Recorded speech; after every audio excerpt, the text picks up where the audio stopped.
The advice and opinions expressed by the host of Autism Live and her guests are meant solely as suggestion and should not be in any way construed as child-specific advice. The Center for Autism and Related Disorders advises working with a board-certified behavior analyst who has experience with autism before starting any intensive behavioral intervention. Any choices you make in determining your child's treatment are completely at your own discretion.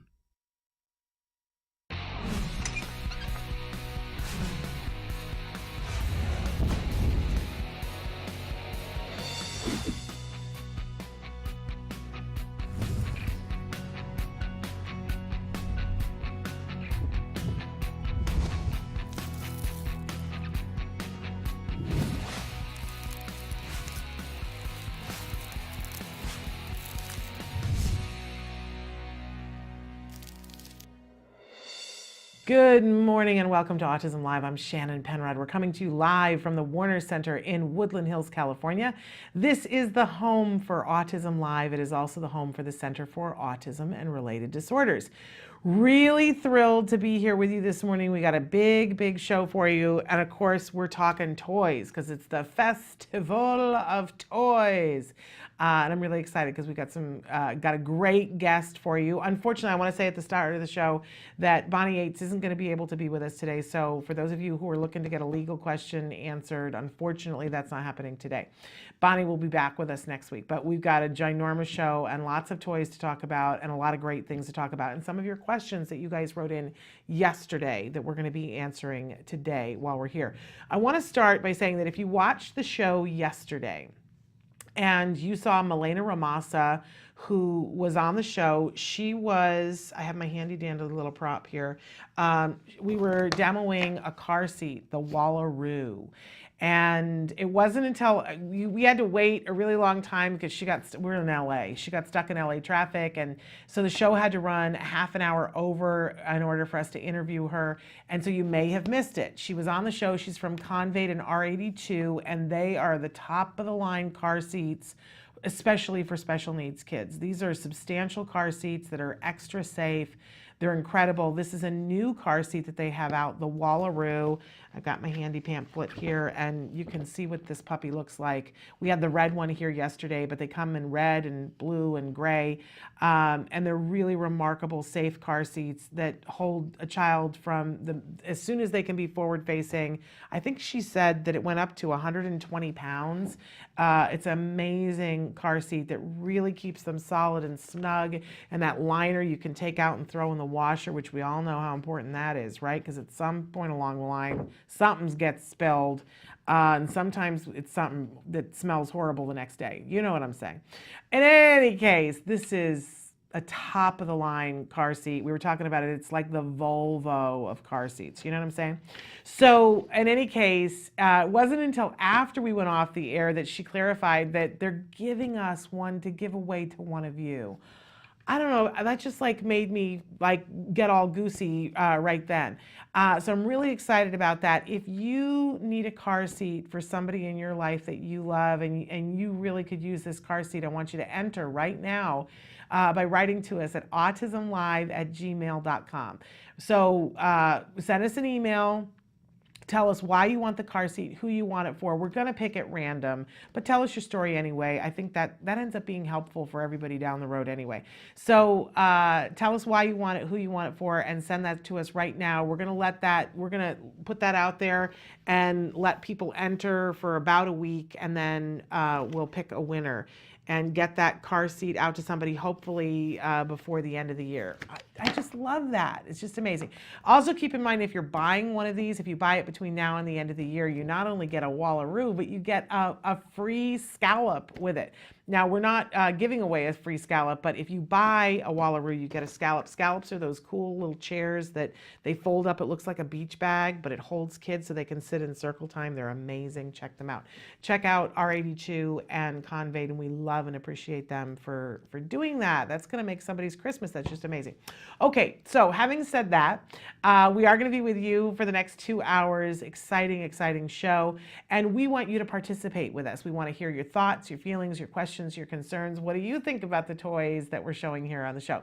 So Samantha's going to show you some of the different ways that you can connect with us while I remind you that our homepage is autism-live.com. Lots to do on the homepage. If you want to watch the live show, all you have to do is click on the little triangle that's on the computer screen. That will start either the live show or the most recently recorded live show, right?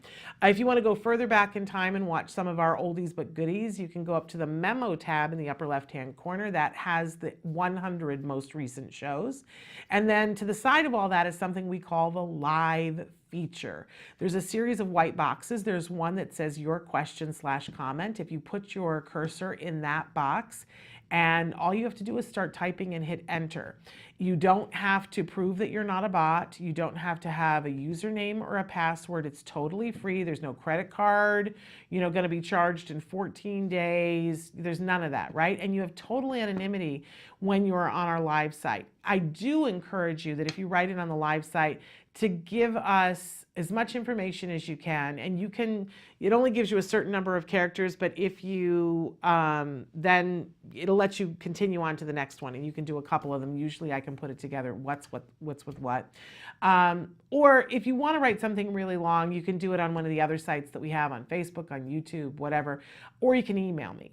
And my email is s, as in Shannon, .penrod, PENROD as in dog, at autism-live.com. And you can write as much as you need to there, and I always appreciate that. But when you're writing into us on the live feature, it's always helpful if you tell us like what the closest major city is, so that we know. A lot of times you're asking for resources, or part of your question has to do with something that we might recommend resources, and it's just not the same everywhere, right? But if you let us know where you are, that helps us to get a beat on what might be available to you. Okay? We always like to remind you at the start of the show that we have a lot of experts that are on the show. I've got a game expert on the show today. How cool is that? But keep in mind, I'm not one of the experts. I'm a mom, and I'm an autism mom, and I'm a former teacher, and I have been in the autism community now for over 12 years. We're coming up on the 13th anniversary. And, I've learned a thing or two, and I certainly have opinions. I'm flush with opinions. And more importantly than that, I am filled with the desire to help you to get to whatever resource is meaningful to you. Not about my agenda, about what do you need, what's going to be meaningful to you. So that's why I want to know where in the world you are, right? And it has to be something that's right for you. This is not a one-size-fits-all. It just isn't. And I wax poetic a lot on the show about my son and the help that we got at the Center for Autism and Related Disorders. I do. And I'm unapologetic about it because they helped me to get my kid back. But I always like to tell you that there are lots of different things in the community. It isn't one size fits all. What worked for my son, you might need to do something different for yourself.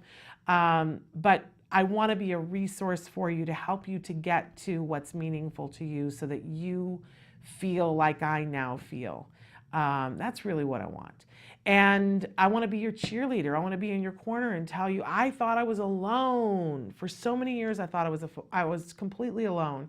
And then I discovered I wasn't. So you know what I always say, we hold hands. Si se puede. We can do this. And I'm here for you, and there are other people who are here for you. So join us. And you can join us no matter what your credentials are in this community, whether you are a parent, a teacher, a practitioner, you're an ABA therapist, you're an OT, or you yourself are the individual who's on the autism spectrum, which, by the way, you might be all of those other things as well.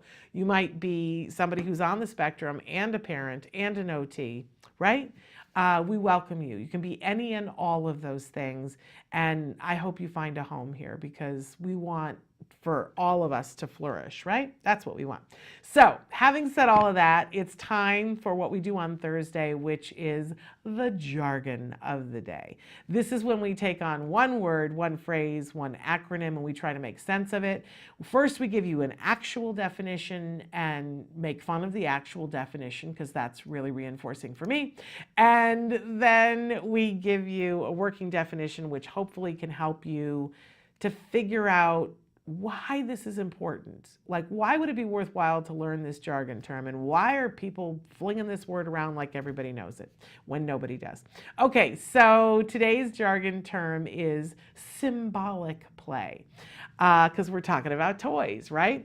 And we talked a little bit the last time that we met, which was 2 weeks ago, about functional pretend play. Remember that functional pretend play is that aisle in the store where everything is sort of a miniaturized plastic version of something that's real life. So you got the plastic vacuum cleaner, and you've got the plastic food, and you've got the dollhouse, right? That's functional pretend play. You've got the little ironing board, right? Toys that a lot of us look at and go, how is that fun again? But then we want to move into symbolic play. So let's take a look at what our actual definition is. Symbolic play is endowing objects with other qualities to play with them in socially relevant and appropriate ways. Bum, ba, ba, ba. It's not the worst definition that we have, right? There's not a lot to make fun of here. It's just a little highbrow. Let's take it down a notch or two with our working definition. Symbolic play, it's using imagination to turn an object into a functional toy. Okay, so when we've got the functional pretend toys, we're really giving the child as much as we can, as realistic as we can, so that they feel like the grown-up. When they're vacuuming, it feels like a vacuum cleaner. It might have a cord, it might not, because sometimes cords aren't safe, right? So there are things that we'll eliminate or put in. It might have an on-off switch. It might even make a noise, right? Or it might not. But when we get into symbolic play, and parents always ask, how do I get my child to imaginative play? How do I get them to create in their head? They're really concerned about that because sometimes we see that that isn't as present with individuals who are on the spectrum, but sometimes we see that it's really present. We just gotta make it bubble up to the top, right? So how do we do that? We start with functional pretend play, and then we move to symbolic play.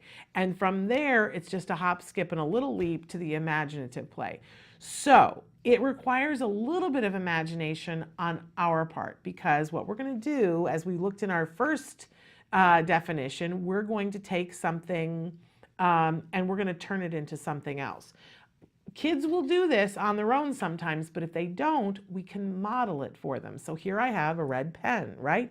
And it's just a red pen, but I can turn this into a dart, right?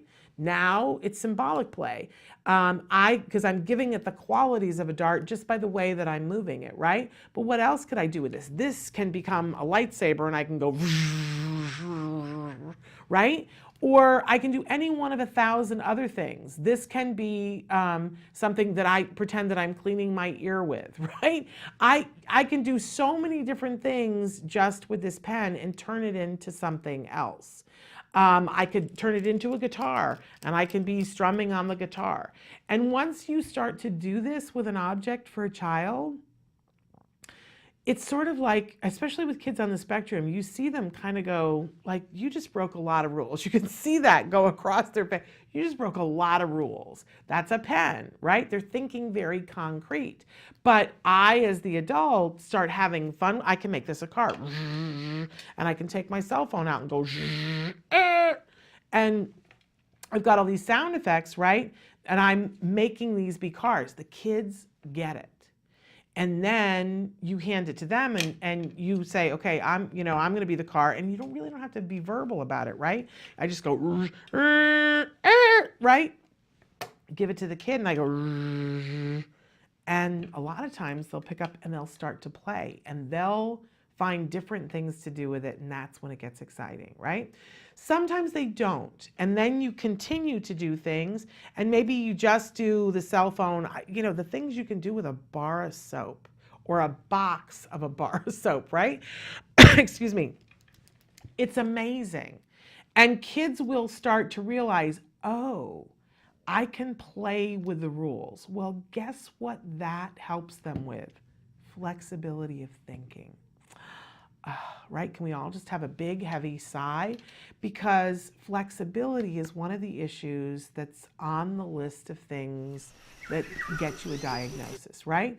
Different people have it to different degrees, but the truth of the matter is that people who are completely rigid in their thinking tend to have more anxiety later on in life, because if it's not the way I thought it was, excuse me, then I start to get upset, right?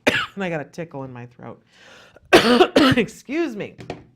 But in any case, symbolic play needs to be on everybody's agenda. All right, I think we got to take a break and then we'll come back to do the rest of this. Stick with us.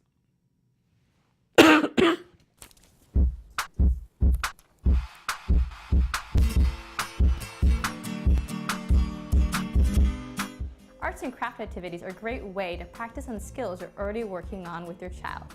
For the month of November, we'll be making a paper corn. The skill we're going to be focusing on with this activity is fine motor, more specifically the pincher grasp. You'll see why in just a moment. Depending on the skill level of your child, you can also have them help you fold the paper, trace the silhouette of the corn, or cut it out. It all depends on what you want to be focusing on today. The materials you'll be needing are paper, tissue paper, a pencil, glue, and a cup of water and paintbrush if you're using the wet glue, scissors, and a template you can download from our website at facebook.com/autism-live. And don't forget to like us while you're there. Or you can always just draw it from your imagination. All right, let's start the activity. First I want to do is take my tissue paper I bought from the store and turn it into strips that I can then turn into squares. Again, they don't need to be perfect squares because we're going to be changing its form anyways in the end. All right. And as you can see, I've done it to several different colors. I cheated, and they're all right here for me to use. All right, the next thing we want to do is to make the shape that we're going to be gluing all the kernels onto. I have my template that I already downloaded from facebook.com/autism-live, and now I'm going to use this to make the form that we're going to be gluing onto. I'm going to take one of my pieces of paper, I'm going to fold it in half. This way the corn will be symmetrical. Once it's been folded in half, I'm going to take my form and then I'm going to trace around it. And again, depending on your child's skill level, either you can do it or the child can do it. But again, the focus of this activity is the pincher grasp. All right, now that I have it traced, I'm going to cut it out.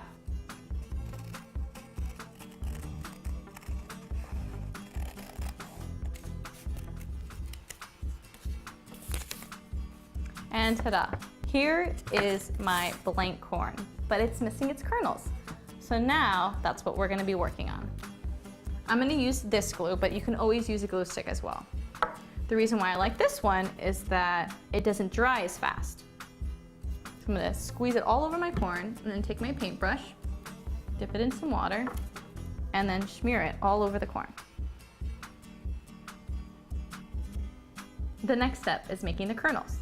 What your child is going to do is take one of the tissue squares and practice their pincher grasp. Squeeze, squeeze, squeeze. And once they have this, then they're going to place it onto the corn. And as you can see, it's got a lot of surface area to cover with these kernels, so lots of opportunities to practice their pincher grasp.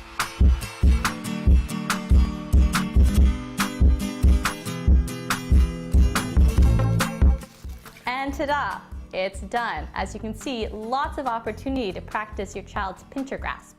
When you're finished, don't forget to share your pictures online at facebook.com/autism-live. I look forward to seeing them and see you soon. Bye. Can you see me? Can you see me flying by your side? Welcome back to Autism Live. Well, you know, there were a lot of things that I wanted to cover today, and one of them was to have a coughing fit on air, so we're just going to mark that checked, right? Done that. Thank you for being patient with me. But so we were just finishing up symbolic play, and thank you for the person who wrote in and said that I was right about symbolic play.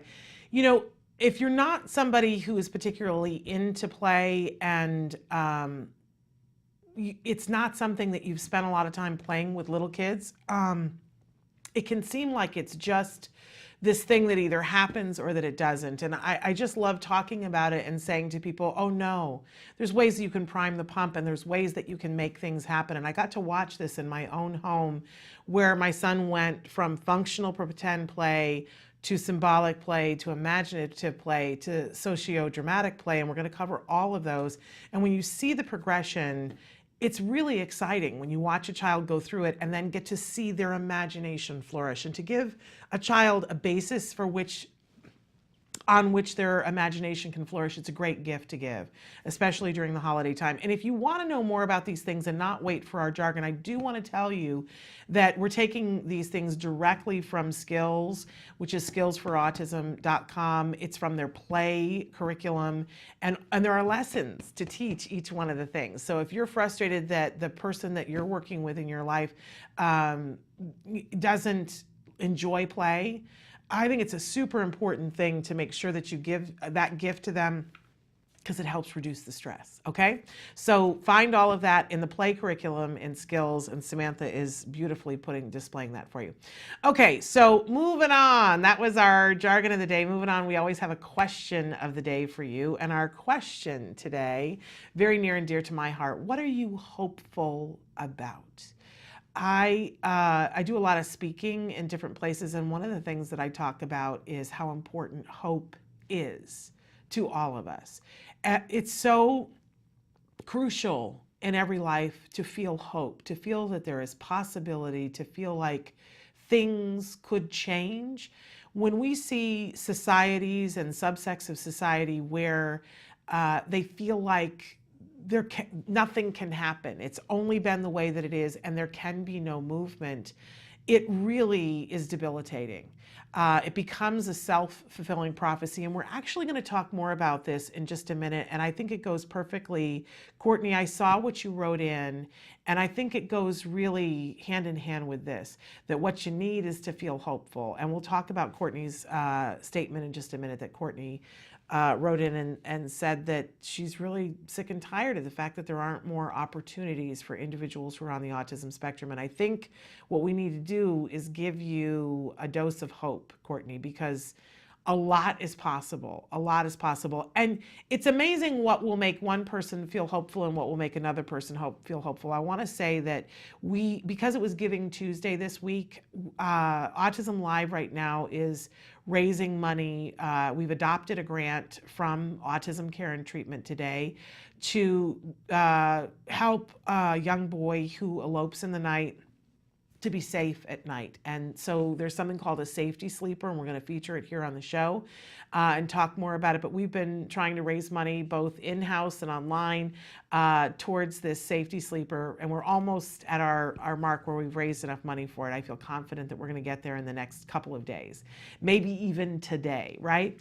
But I remember on the day that we were going to start fundraising, and it just felt overwhelming. It felt like, oh man, it's a hard time of year to ask people for money, right? And I posted it online on Giving Tuesday and talked a little bit about why we were raising the money. And we've had many people donate, and I'm so grateful to each and every one of you. But there was one person in particular, I'm going to cry, but there was a friend of mine from high school who I think I have seen once in the last 30 years, but I'm friends with him on Facebook, and he donated $1,000 in the middle of the night on Tuesday. And I got to tell you, I've thanked him, and I need to thank him more, because it was not only about the $1,000, which goes towards this safety sleeper, which you and I both know is going to change that little boy's life and his family's life, knowing that he's going to be able to sleep safely and not elope again and be out of the house in the middle of the night, is going to allow the family to sleep too, right? And that changes the dynamic. But it also filled me with hope, because I didn't see it coming. And to think that there are people out there who can and will write a $1,000 check when you least expect it, it filled me with hope. And we're, 2 days later, and I'm still, grooving on this hope. And, it isn't just a $1,000 check that makes somebody or me feel hopeful, but that did. That made me feel hopeful. And then more good things happen. And I kept saying to my son all day, look at all the things that are happening, like all these hopeful things that are happening. And you know what? Some other things happened that weren't so good. But when you have hope, everything looks and feels better. So I want to know, what are you hopeful about? And let's glom on to that today. And if you're not feeling hopeful about anything, stick around. We're going to talk, and we're going to talk a little bit about what Courtney said and see if we can't run some hope up here. Because with hope, all things are possible, right? But write in it right now and tell us on Facebook what you're hopeful about, okay? And then we're going to move on to our topic for the week. Because it isn't just about hope, right? Hope is great, but the truth is you got to take hope and take it and take action with it. And sometimes you got to take action in order for the hope to show up. When I was sitting there making the post on Facebook, I was like, oh, I hate asking people for money during the holidays, but I took the action. And then the hope showed up. And sometimes it's the other way. Sometimes you're just hopeful and you go, you know what, I'm so hopeful, I'm going to take this action. But hope with action, powerful. Powerful, powerful, powerful.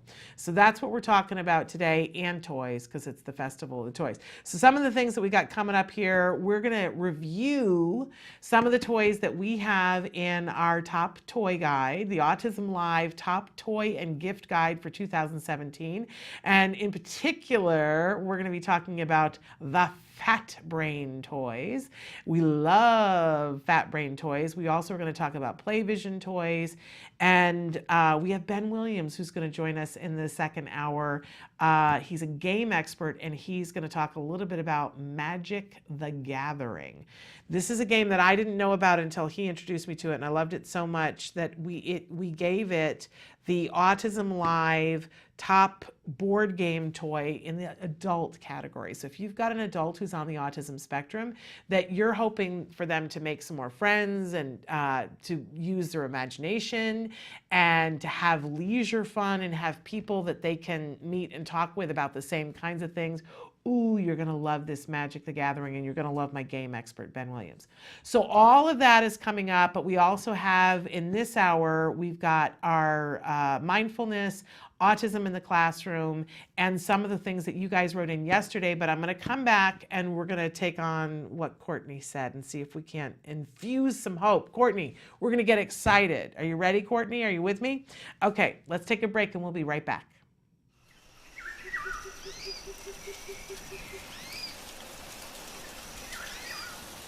We're very excited because we're in the Noah's Ark exhibit and we're here with Jason Porter. Thank you for taking us on this tour. Oh, thanks for having us. So you're going to show me around a little bit and show me some of the secrets of the Noah's Ark exhibit, right? Yeah, I'd be happy to. Cool, let's go. Yeah. So Jason, tell us, this is an amazing space. Why is it so incredible for children? One of the values of the Skirball Cultural Center is taking care of the earth and one another, and so this idea of repurposing materials that would otherwise be tossed off was a big component to how we designed the galleries. It's based on, certainly the story that everyone knows is the one from the Hebrew Bible, the story of Noah. But in our research, we looked at over 200 flood stories from around the world, and many different cultures have flood stories that have similarities, and the similarities that we identified were these three chapters: the storm, some crazy challenge that comes to your life; an ark, a kind of means of survival, a way for a community to come together to survive; and finally the rainbow, which is this kind of symbol of hope, the second chance to make the world anew. Love it. All right, let's take a look through, and we're going to talk about some of the learning opportunities that are available here. Sure. We really wanted people to kind of discover what they were supposed to do. For example, this elephant has a gong in the center, and there's a little wheel here that you can turn and see what happens.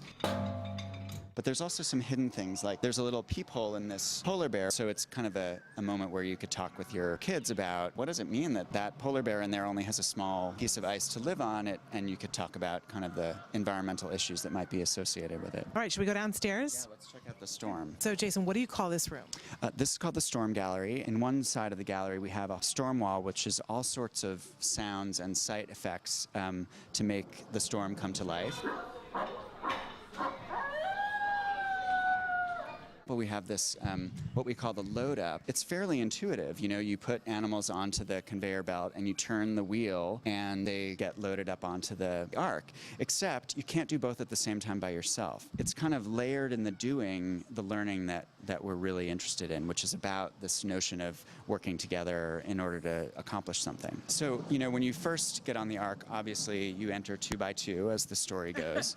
And so the animals in this first section of the ark, you know, they're not quite sure where they should be. They're a little bit nervous about who to hang out with. The gallery is really organized so that the animals are still in pairs. So we talk a lot about what are the elements of home that you need to survive. And it's really a nice kind of intro into the whole experience of being in a community, learning to be together with people who may or may not be the same as us. This gallery of Noah's Ark is unique, I think, in terms of the way that it was designed, that it offers a huge variety of experiences in a way that really accommodates people of all stripes and spots. So there are more quiet zones, like we just left in the move-in day, where you can come into this room where you have a lot of large motor things that are happening, including climbing, and we kind of have nicknamed this the arcade. It's kind of the chapter in the story where they're making new families and they're mixing with other animals that they've befriended. Oh, we have to talk about poop. We can't do a show without talking about poop.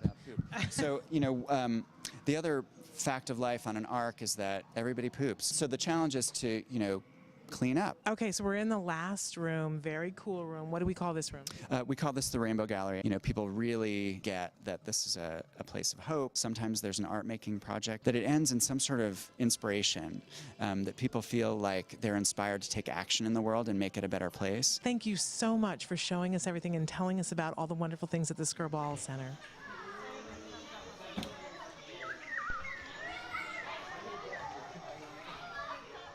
Welcome back to Autism Live. If you haven't been to the Skirball Museum and you are in the Los Angeles area, you need to go there. But this Saturday, if you're in the Los Angeles area, you need to register to come to our Sensitive Santa event. We have a few tickets left. I got to be honest with you. I think there's only 2 hours that have openings and only a couple in 1 hour. And really, there's only a couple of tickets left. But you should definitely register if you're in the Los Angeles area. Get tickets. They're free. And you get to bring whatever child is in your life that's on the autism spectrum, plus all of their siblings. They all get to play in the We Rock the Spectrum sensitive gym. It's like I lost my mind for a second. But they're amazing gyms. This is the one that's in Tarzana, and it's on Krebs Avenue, and we're starting at 9 o'clock that morning, but please don't just show up. We really want you to register. If the time that you want to take is already registered and sold out, please register for the waiting list. It has been our experience in the past that we were able to accommodate most, if not all, of the waiting list, excuse me. So while I cannot guarantee you that you can get in, there's a good solid chance that you'll get in. The kids get to play in the gym. There's no waiting in line to see Santa. You're occupied playing and playing and playing, and then an elf comes and gets you and says it's your turn, and they sneak you away for your private visit with Santa and Mrs. Claus, close friends of mine. And then you get to take as many pictures as you want in the room. There's no limit. There's no cost to you at all. There is usually a professional photographer that I think is going to be there on Saturday to take a picture as well, so that, you know, that's all there. And then Santa gives each child a free toy that are from our toy guide. These are nice toys, you guys. So register, okay? But I promised that we were going to talk a little bit to Courtney. So Courtney, a good friend of the show, she's been on the show before, wrote in and said, I'm fed up with the lack of opportunity and support for people with autism. And today I just started crying because we were talking about it at work. Okay. And Courtney, you know I love you. And you know that you are entitled to have all of the feelings that you have of frustration, and there is reason to be frustrated. Please don't think that I'm poo-pooing that at all. We are not where we need to be. Let's admit that, right?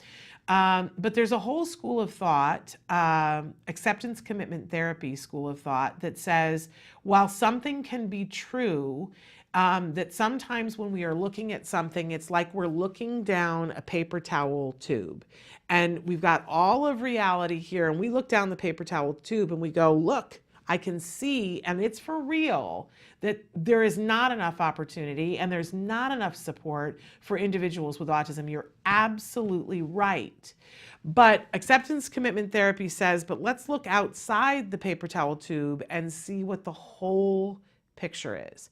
And while there's a lot of that we can look at and go, look, there's another instance of that's not support. And look, there's another instance of there's no opportunity here, right? We could point to that a lot. We can also, at the same time, look and see that there are other times when an individual with autism has an opportunity, where somebody gets it and accepts and goes, oh, okay, wait a second, we got to have this support for autism, right? Those things are also there. They're not there as much as we want them to be, but they are also there.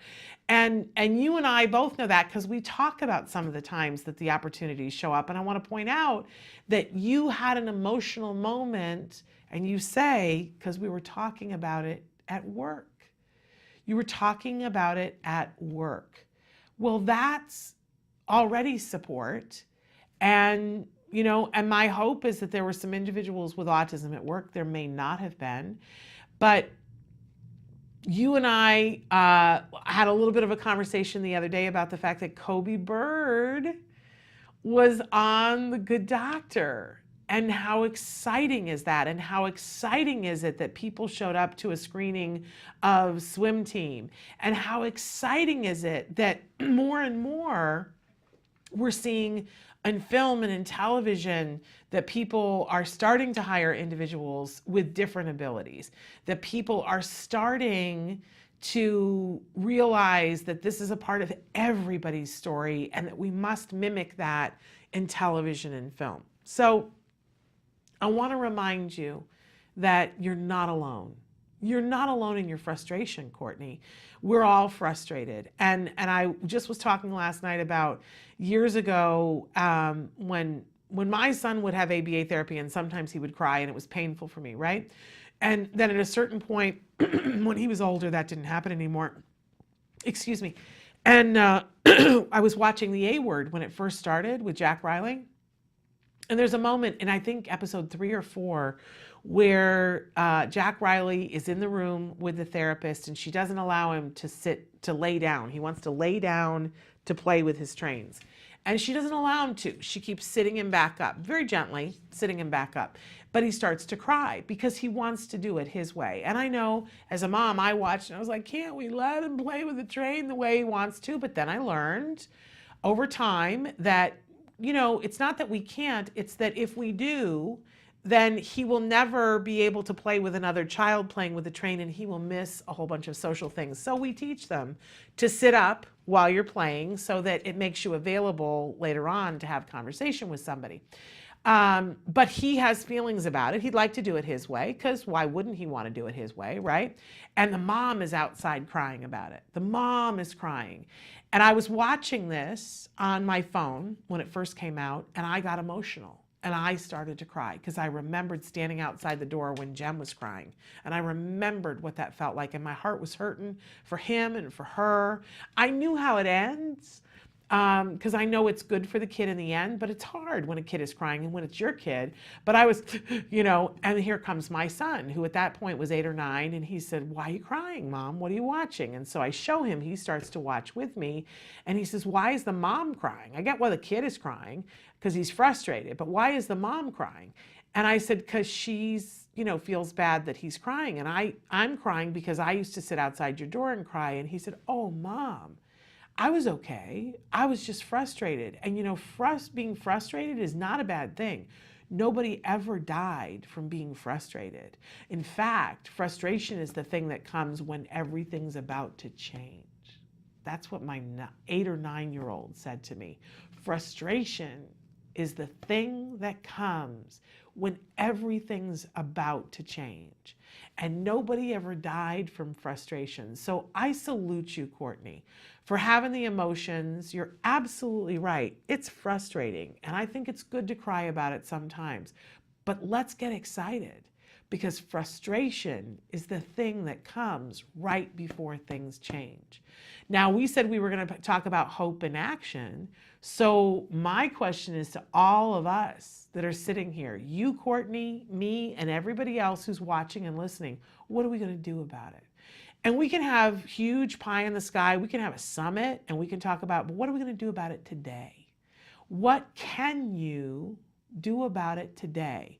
You said you want to see more opportunity and more support. So what can you do? Well, you wrote into us, and now we're having this conversation and other people are hearing it too. And maybe that's all the action we can or will take today. But I don't know about you. I'm going to be on the lookout today to see how else can I create more opportunity for an individual on the autism spectrum, and how can I better support someone who's on the spectrum. But I just want to say to you, it's okay to feel that way, but get a little bit excited and get a little bit hopeful at the same time, because good things are happening, even amongst all the frustration, right? And you're the one that used the F word, the frustration word. And all I always think about that is my son saying, that's when things are about to change. So I hope that's helpful and useful to you, Courtney, and to all of us. Let's look for where are the opportunities today. So we're going to take a little bit of a break, and we're going to come back with our mindfulness moments. So stick with us.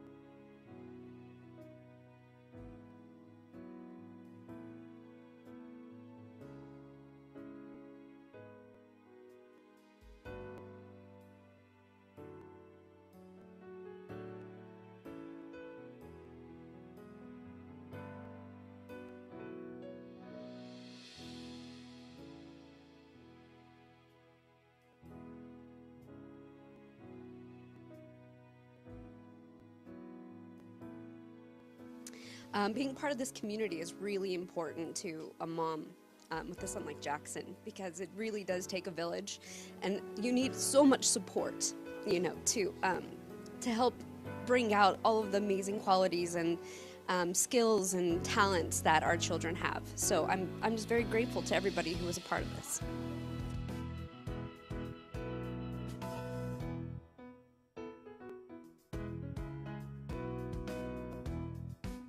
I think it helps with all sorts of that self-esteem, social skills.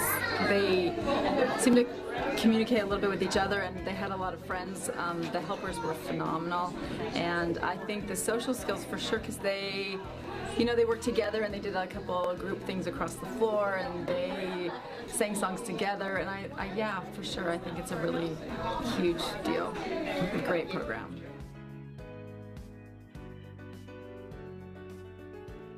What programs like this show is the person is in front of what we call today a disorder. I think what we're finding is that these sorts of brain challenges that make people unique can actually be gifts in ways we haven't discovered in the rest of society to bring them out.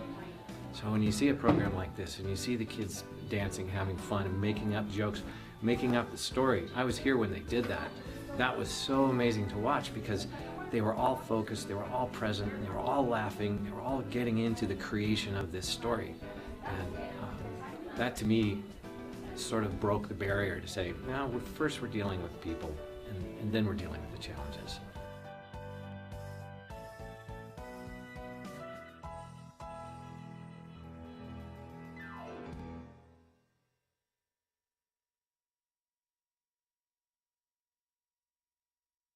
Welcome back to Autism Live. Each Thursday, we try to do a mindfulness moment, a little tip about a way that we can exercise mindfulness, because mindfulness has been shown to help reduce anxiety. And a lot of times people think, of course, that we're talking about meditation, and for many of us, that's an immediate turnoff of, oh, I don't have time, I'm not good at that, I don't know how to do it, it doesn't work for me, whatever the thing is that stops you. But the truth truth is that mindfulness is about much more than meditation. It's about being present and being mindful, being in the moment. And the thing is that when you can be in this moment and not in any other moment, it's very freeing.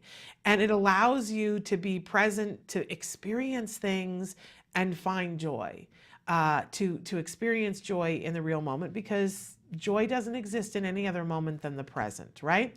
So we give you little tips and tricks of things to do even while we're in our busy lives. So right now it's the holidays for a lot of people, and there is a part of the holidays that can get hectic, right?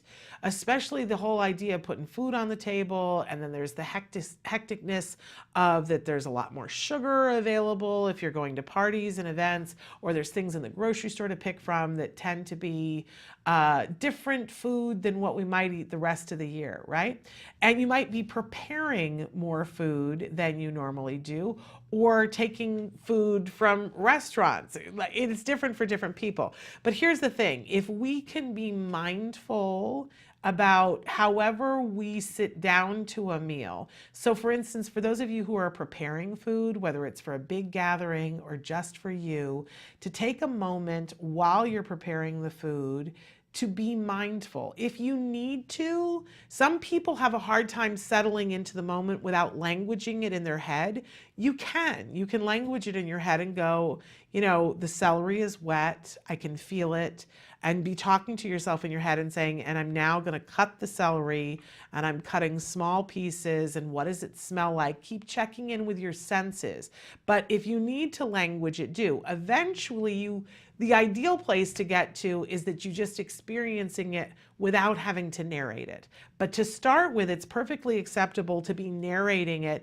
Just keep checking in with your senses. It looks like this, it smells like this, it feels like this. I think you'll find that it takes you back in time, even while you're being present, to being the innocence of a child when you were helping to prepare food with whoever it was that prepared food. Because, you know, there's the first time with cutting the celery, and it's wet and it has a scent and it feels a certain way, right? I love to make meatballs with kids, and they put their hands in and they squish. You gotta, you know, put gloves on them or wash their hands super duper good because it's raw meat. But there's the same thing with mixing cookie dough and making trail mix, all these different things.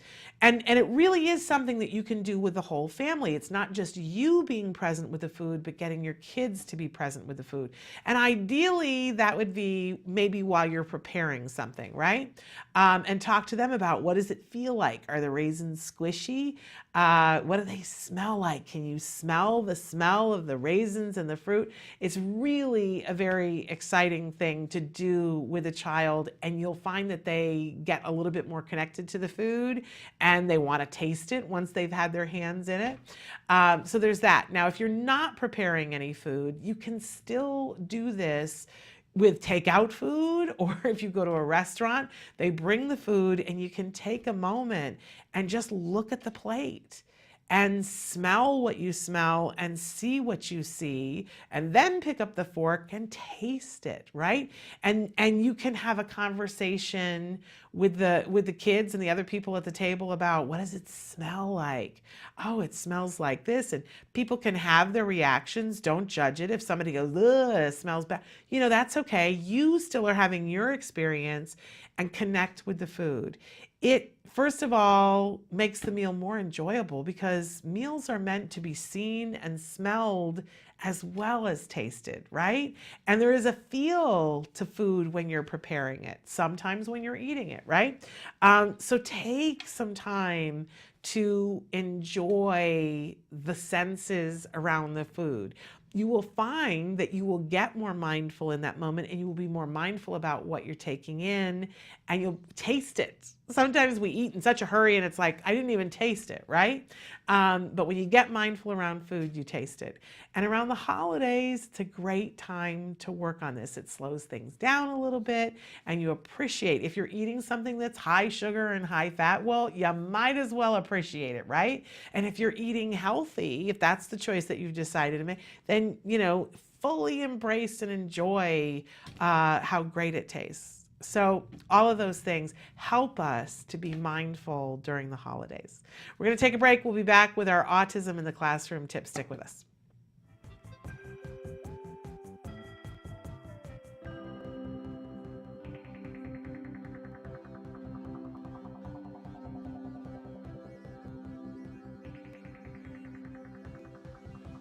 Hi, welcome back to Autism Live and What's Left. We're welcoming you back. I'm Lisa and this is Amy Brown. So happy to have you back, Amy. Thanks for being here. This is lots of fun. We're having a great time and we're doing just a naan bread. It's an Indian traditional bread. I love it. It's really simple to make, but we can do so many variations, and we were just going off about variations earlier. What kind of variations do you think we could do to get creative with this? Well, we were talking about, like, if you want to substitute a pizza crust, that you could use this. Yeah, no yeast, which is great. Which is great for the kids that can't handle the yeast. Right. And just the ingredients themselves are very simple. Right. So a lot of people can handle this when they can't handle other options. But again, it's just about the spices. Right. So adding in more of the pizza flavoring spices. And we were playing around with some dessert ideas, like putting a little bit of cinnamon and honey in with it, and then maybe some fresh berries and some of the So Delicious ice cream. Exactly. So, we could have so much fun with this. But let's stay simple. We'll go back to what we were originally going to do. And we're going to start with a half a cup of almond flour. So we'll go ahead and put that in. And then I'm going to do a half a cup of tapioca flour. Now, one of the things that it asks for is just a pinch of salt. Do you mind, Amy, grabbing me just a wee bit of salt there? Thank you. And you can do less or none. It's all good. And again, we're back to cans. We want to make sure they're BPA free. We want to make sure that it's the real food that we're buying, and we've got organic coconut milk, and it's the full fat, or fat, flat. Full fat. We want to make sure we have the full fat in what we're cooking with, because the light version just does not turn out as well. So this reminds me a lot of pancakes. So it's simpler than pancakes. It is. Less ingredients. So we're going to go ahead, mix this up. Now we're at the skillet. So now what we're going to do is put it onto medium-low heat. These things heat up. The cast iron is so great. Why would you use cast iron over a nonstick? Well, nonstick is easier because obviously it's not going to stick, but the coating that they use to make it nonstick is very toxic. Right. And so when we're focusing so much on trying to do healthy ingredients and being very safe that way, the last thing we want to do is actually cook the food in something that's going to be more toxic. Right. We don't want to mess up all the good preparation we did in the food in a pan that's going to destroy those wonderful ingredients. So how do you know when it's time to turn it over? Well, right about now. It looks, we've got the bubbles going on in the middle, and the sides seem to be ready to go, so we're going to be brave and go in for the turn. So here we are, we're ready to go. There's one down and 4,000 more to go. Just kidding.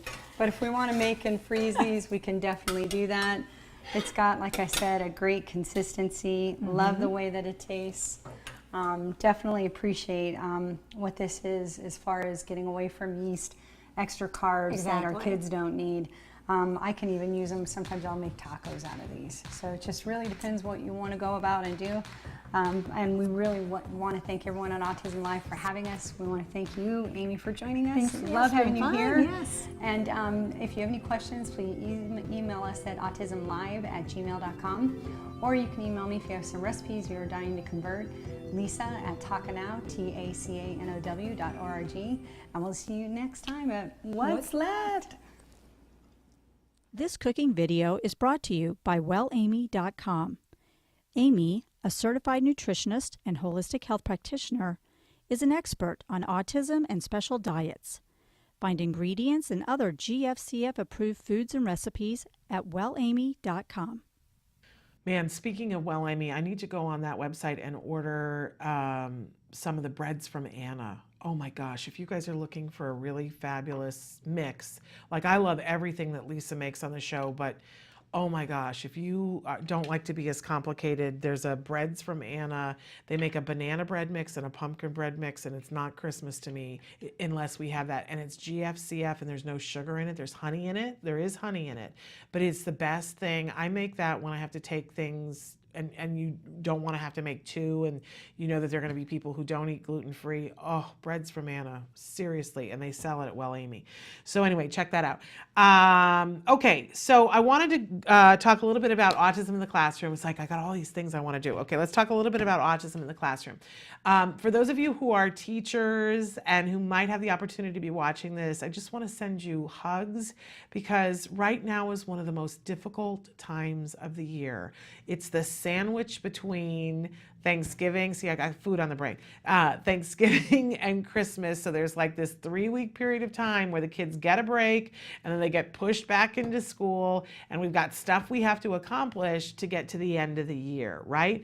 And there's parties that have to come, and the kids are going to parties when they're not there, so they come on artificial colors and with sugar in their bloodstream, and they are craving sugar because they've had some sugar, and you can feel the vibrations start to bump up each week as we get closer to the last moment before the holiday break.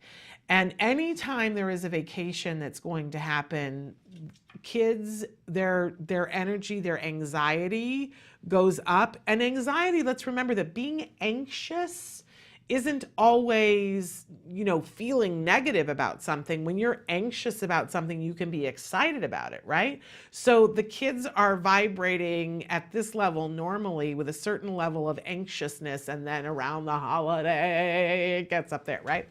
And everything becomes tougher, everything becomes harder. So if you're a teacher in a classroom, what can you do about it? Well, first of all, you got to be mindful of it, right? And know, I'm not going to save the hardest thing in the semester for the week before we go to holiday break. It's just not going to be beneficial to do that, right? And you have to give breaks, and you have to give breaks that are longer, and you have to be teaching your students how to tell you when they need a break, whether that is a verbal thing or that they have a card on their desk. You have to give them bigger reinforcers to work for, and if you're going to make the reinforcer sugar, don't shoot yourself in the foot. Make sure that you save the sugar reinforcer for as they're walking out the door. Pass that on to the parents. They'll appreciate you and not. But don't make that in the morning so that you have to deal with the fallout for all of it in the afternoon. But be mindful of it. Schedule your 3 weeks in the sandwich area to work properly. Give those art projects if you're working with younger kids, or physical activity if you're working with kids that are older, so that they get a chance to run out the yayas. Give them something that is different than the normal, because they already feel like this is a special time, that something extra is going on. For your kids that we've already talked about before on the show, about identify who are your kids that need attention, right? Your empty buckets. Make sure that you bump up their attention diet like as soon as you come back from Thanksgiving. Just give them more attention, because they're going to need more attention, and you might as well get to it before it gets to dire, because remember, if it gets to dire, then they're going to be willing to take negative attention. So bump up their attention diet. For kids who need an escape on a regular basis, who get overwhelmed and the work is over, make sure that you're bumping up the number of times that they can take a break, and that you're reinforcing them for appropriately asking for a break. For kids who are very grabby and need access to things, give them fidget toys to hold on to that are special for right now that you don't use for the rest of the time, those koosh balls and things like that, and say, you know, assign kids and say, I need you to babysit this koosh ball. And if you see them getting antsy, go, where's the koosh ball? How's the koosh ball? Is my friend doing okay? Right? That's for the littler kids. For kids that are older, where we're talking about the junior high and the high school kids, it's a little bit tougher. But ask them to do what they already want to do. This was one of my favorite things to do as a teacher. I've told the story about the boy in my class who, you know, he was always creating problems, and I couldn't figure out what the deal was, and I went and talked to all of his other teachers and found out that he had an A in art. And so I assigned him to be the class illustrator. This was an 8th grade class. We were reading a book, and I said, can you do me I hear you're a great artist. Can you draw as we're reading, and, you know, then later describe what you've drawn? Well, I got him to do public speaking and to be listening to what we were reading, and ultimately that helped him to read. Give them what they want. If you've got the kid that's all athleticism, figure out a way, and you're doing math problems, we've got Jared at the front of the room, and every time you get one right, Jared's going to sprint to the back. And every time, you get one wrong, he has to do it backwards. Now we got Jared moving. He's invested, right? Be creative. Find the way that you can fulfill their needs so that don't give up. I know a lot of teachers are like, I'm just going to show movies. Oh, please don't do that. That belittles all of us, right? Get creative. Get mindful about the fact that they're facing other challenges at home that you can't even begin to imagine, and give them what they need so that everybody can learn and have fun. You'll find that it's much more exciting. Give those reinforcers. One of my favorite reinforcers is to have a break, and at this time of year, have a break and split them into 4 or 5 groups and give each one of them a roll of toilet paper and some construction paper, and say, turn one of you into a snowman, and they have to wrap somebody in the toilet paper. I'm telling you, even the teenagers love that. The kindergartners love it. It's a fun way to take a break, and then you can get back to the work and do something meaningful. So that's our autism in the classroom tip. Be aware of the anxiety. It comes with the impending vacation.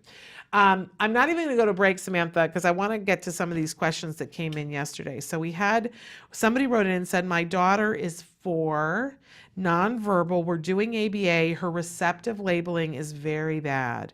I tried your 7-step process, but still she could not make it to 100% correct. What should I do? And please help. Okay. So first of all, know that with our kiddos that are on the autism spectrum, we know what works, right? And it's that 7-step process that Dr. Grampiche talked about. And it will work, but there's all kinds of things we can tweak, right? I really want to recommend that you go to IBT, which is the Institute for Behavioral Training, and I would want to look through to see what some of the different modules are. But I think, reading one about DTT 7-step process, and it's a video, it's not reading. If it's probably an $8 video, and it would help you, and they are the experts that can tell you all the different things. And I'll go over some that are remedial, easy from, a parent's perspective, but get yourself the best education that you can from the Institute for Behavioral Training, ibehavioraltraining.com. But keep in mind that our expectation for kiddos that are on the autism spectrum is that the 2 things that work are lots of opportunity and reinforcement when you get something right. Lots of opportunity and reinforcement when you get something right. So for a neurotypical kid, we might have to show something to them 4 times and reinforce it each time for them to get it. And then they can do it on their own forever, right? 4 times. Okay. For our kids, we're just going to say it's going to take us as many times as it takes us.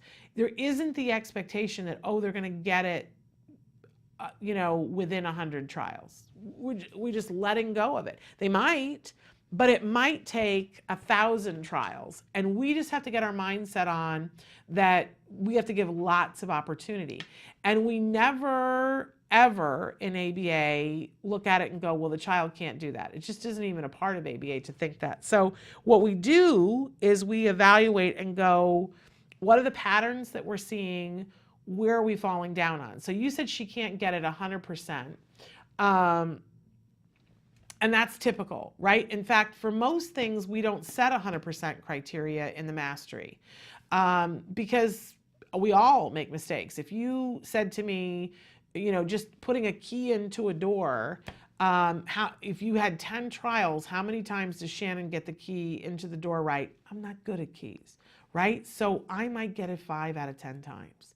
And I am a functional adult with a rich life that is working, right? And I can get into my home and have never had to sleep on my doorstep, but I only get the key thing right maybe 50% of the time, right? I think for the average person, they probably get it right 9 times out of 10, but I don't, right? But that's okay. So we set a mastery criteria and say with things that usually, like a run-of-the-mill mastery, if it's not a safety issue, is 8 out of 10 trials.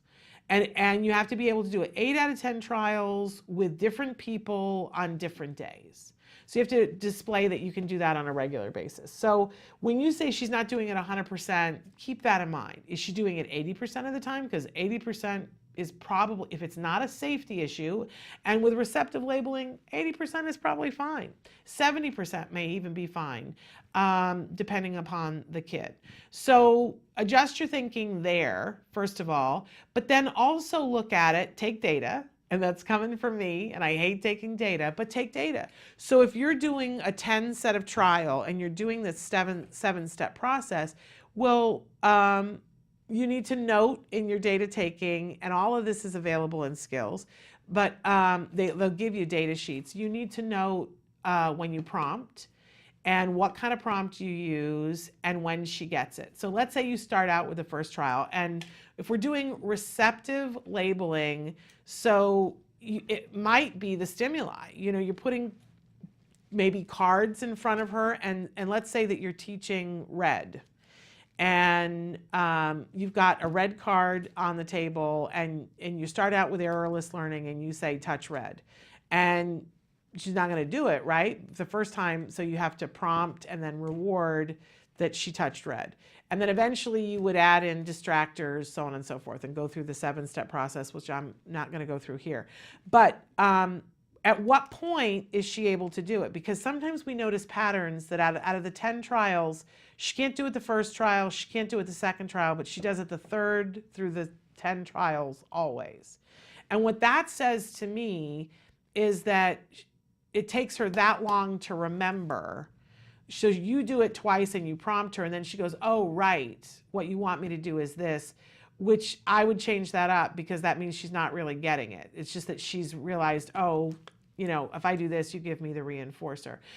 So then you might look at the stimuli. Sometimes we see that kids, if we've got a field of 3 and if it's cards, you know, that we put the cards there and they have visual issues. And so if they're all here, we notice that they only pick when it's on this spot, because after each trial you're moving them around, but they're only picking the one here. Well, then I need to look at, can my child see all of these things? And sometimes kids can see them better when they're standing up as opposed to flat. It's amazing when you start moving things around and just toy with one thing at a time. Sometimes the kids do better when it's a 3D example as opposed to a 2D example. And we just keep trying, and we don't give up. She will get this. If she's getting the expressive, she's going to get the receptive. But receptive is also ears. Like, is she hearing?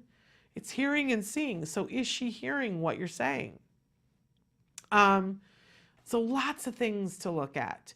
But I would start with looking at a training in IBT about doing the 7-step process, because they'll talk about what some of the modifications are. With some kids, we want to put a text message saying, you know, touch red, and they can read that easier than hear it. In skills, there's a whole section in the academic curriculum that's about phonemic awareness. For our kids that there's a delay when we're speaking to them, where they have receptive problems, sometimes their phonemic awareness is off. This is not a hearing so much issue, because it's not a mechanical hearing issue, but they're having trouble decoding vowel sounds together. If you think about it, the English language is a really messed up language. We have diphthongs and triphthongs. When we say hour, right, you have all these vowel sounds that slide from one to the other, and until you get used to them, it's really hard to hear and translate it into what it is. So there are lessons that teach phonemic awareness for kids in skills. Anyway, lots to look at, but I would start with IBT and tell you, don't give up.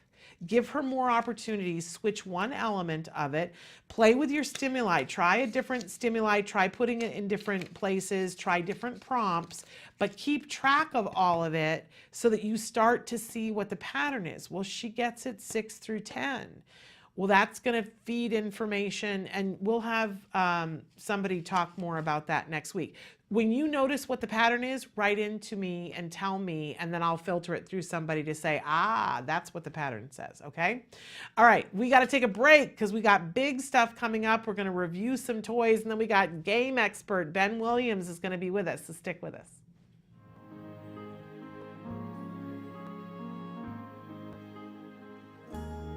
Are those your eyes? Is that your smile? I've been looking at you forever, yet I never saw you before. Are these your hands? As a celebrity, whatever that means, you want to do what you can to give back. The way I've always looked at it, if I'm available, I'm going to be there. And when you get there and you see what folks are doing and the lives that they're touching, how can you not want to continue to be a part of it? And for the first time, I am looking in your eyes. What can we all do to make a difference? Not only with trying to find the cure, but to help the children and the families that may not have the resources for these kids. When you're looking back at me, now I understand what... None of us are doing enough, but I think that we're doing as much as we possibly can. Because we all live in society, and the more we can all do to help society, the more it helps all of us. And for the first time, I am looking in your eyes. And for the first time, I'm seeing who you are. I can't believe how much I see when you're looking back at me. Now I understand what love is. Love is for the first time.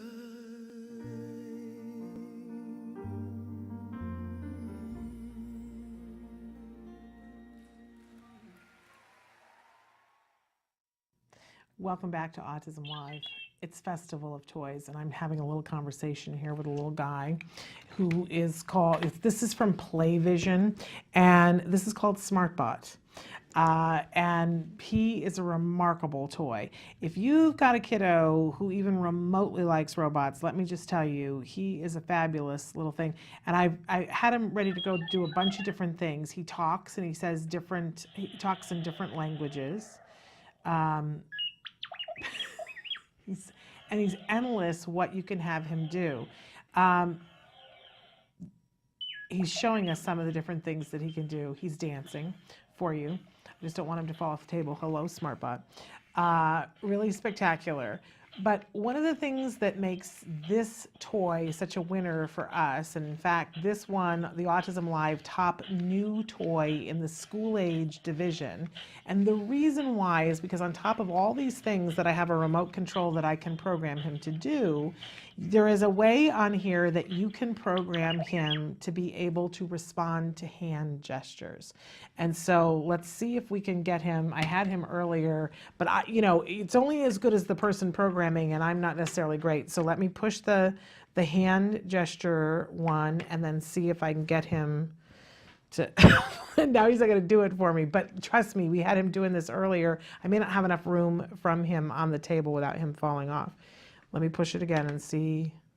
I'm waiting for the thing to flash for him to switch. All right, he might have it now. I don't think I have enough room to get him to do it, but he does it. And then you can pull and get him to come towards you, and you can move your hand to do another way. And believe me, I had him doing it earlier. But see, if I have him do this, then he's going to go right off the desk. Why aren't you doing it for me now, SmartBot? But I did. I had him doing it earlier, and it was awesome. Oh, I see you talking to me. The pressure of the live thing. But you know what?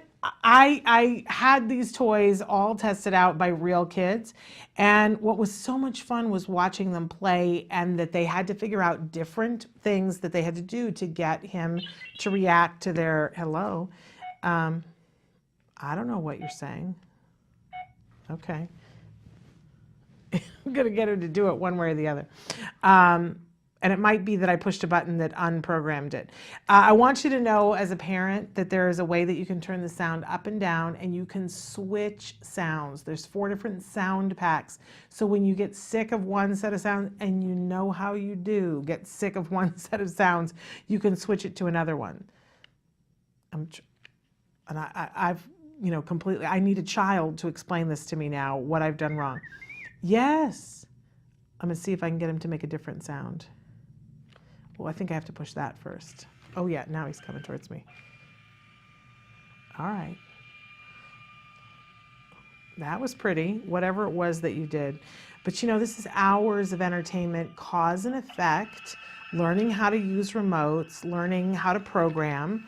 Come back here. And to be able to teach the hand signals, a really fabulous thing to be able to teach a robot how to do that. This is the beginning of programming, and so much of what we see in toys now is teaching programming, because this is what 99% of the jobs are going to have to do with in the future. All right, I'm going to push your sound button and change your sounds. I don't know. We probably have played with it so much that we're losing battery power at this point. Yes. What you got going on now? And he only does what you teach him to do. Okay. So now will you do the hand signals? I think I turned him off. But I'm telling you, like, I just want to play with him all day long. He's been sitting on my desk, and I have been playing with him on a regular basis. Yes. Okay. Well, that did something. He turned. But now I'd have to figure out, how do I get him to go backwards? And this is where the fun comes in. There's 20 different functions that they can teach. 50 programmable actions at once, and gesture control. So we love this. This is from Play Visions. This was one of the Astra Best Toy Award winners for 2017, and it won the Autism-live Top New Toy in the School Age division. So Play Visions, a really fabulous smart bot. We got a lot of great toys coming up for you. Stick with us.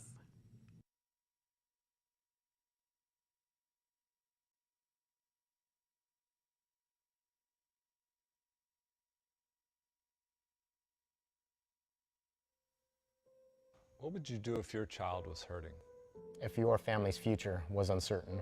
If help seemed out of reach. Have you been given no hope? Taka means I am not alone in this. This is the reality for families affected by autism, and today, the number of children with autism is growing more rapidly than ever. Taka unites these families and shows that they do not have to fight this battle alone. Our oldest son, Jared, who has autism, when we first took him to the doctor to get the diagnosis, it's so sad because they offer you nothing. There's no help, there's no hope. One of the things that you learn with autism is being very grateful for even the small milestones. When you first get the diagnosis, you go through all the range of emotions. This can't be happening. Why is this happening? You have to get to a point where it's the emotion that has to be leading is, what can I do? The first thing that struck me was walking to a room and seeing, oh my gosh, we're not alone. And there is this very strong community that's already set. And something I still today associate with Taka the most is hope. To me, that's what Taka means. Taka means hope. It's like you've got all these dreams and goals of what your son's going to do, and you get your diagnosis and you're sent home. And that's it. There's no plan of action. There's no, here's autism, here's what we're going to do to make your life better and help him. It's strictly go home and try to process it and go on the internet. It was devastating, and you just, you go through this 3-week of depression, and then you snap out of it. You have to. And then you start making phone calls and trying to figure out what is autism and what are we going to do. And then we found Taka, and it was life-changing. Autism, there really is no definitive answer. It is trying to find the resources that are out there that can assist you to help your child, so that you just don't feel so helpless at those particular moments. There was direction, and there was hope, and there was a little ray of sunshine that he's going to be okay, and we're going to be okay. I always look back and think we would never be where we are. Carson wouldn't be where he is at without Taka.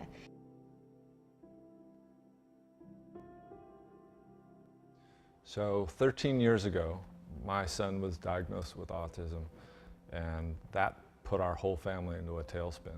There were so many different ideas and things that were not proven. Nobody knew what guidance to give us. We had no direction. And then we found Taka. They helped give us a path to follow, help give our son a better future and make him healthy and put him back onto the road of recovery. When your son's first diagnosed, the first thing you hope for is, gosh, I just want my son to speak. I just want to be able to communicate with him in some way. Then you want a little more. You want him to go to a regular school. Then you want him to potentially have a real life and go to college. So you're always hoping for the future of your child. My son is a happy, healthy, vibrant young boy that's going to turn 15 really soon. And we couldn't be more pleased, and without Taka, I don't think we'd be in the place that we are today.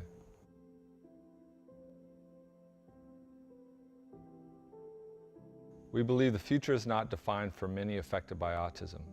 There is hope and direction for these kids and their families. Taka is dedicated to providing community, support, education, and hope to families affected by autism. At Taka? At Taka. At Taka, We are families with autism helping. Helping. Helping families. helping families with autism. Hi, my name is Matt. I am 19 years old and I was diagnosed with autism when I was 6 years old. Autism is one of the fastest growing developmental disabilities in the United States, but I am living proof that with the right treatment, hope is possible. My future is not limited. Today, I am attending Fullerton Community College and I run for the cross-country team for fun with my friends. It makes me feel proud when I think about my progress. Chances are you know someone affected by autism. Show them they are not alone and help others get on the road to recovery. Contribute to Talk About Curing Autism today.